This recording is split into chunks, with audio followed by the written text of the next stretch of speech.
He's preparing our order. Good for 4. Bakute. Bakute. So, yeah. Preparing.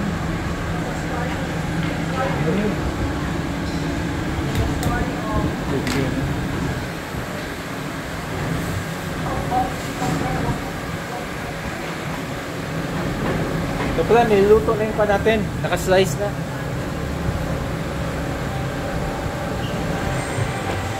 Bakute is really, Singaporean? No. Malay dish, no? So, bakute is Malay dish. Describe mo nga, Mike, what is the composition ng bakute? Bakute is composed of pork meat, pork intestine. Yan, pork intestine. Ito may meatballs. Meatballs.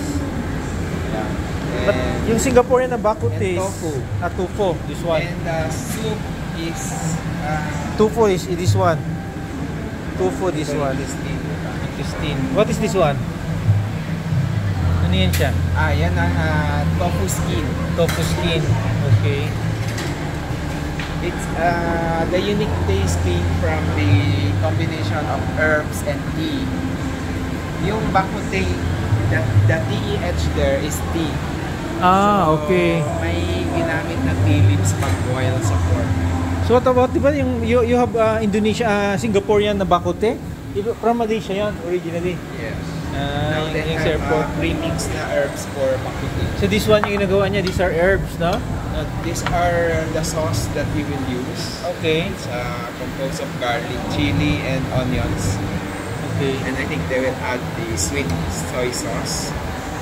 Paano kainin niya yung ihalo ko sa pan mo yan? No, i-dip mo yung meat doon. Dyan. Ang meat ang i-dip mo. Okay. Can we ask for extra soup niyan? Andi na? So, we can request. Ito. Okay. Ayan. Flavor. So, ito yan. It's being cooked, no?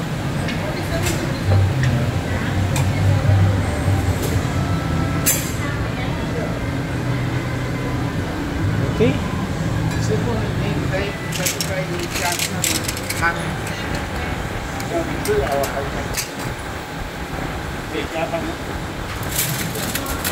Ayan. Resto ba to? Hawker's Place in Gurney Drive in Georgetown City in Penang.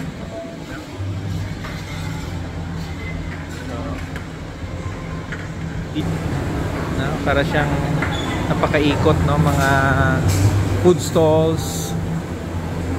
This one, no, mga seafoods. Crab pala dito. Or here you have Japanese, mga noodles. Okay.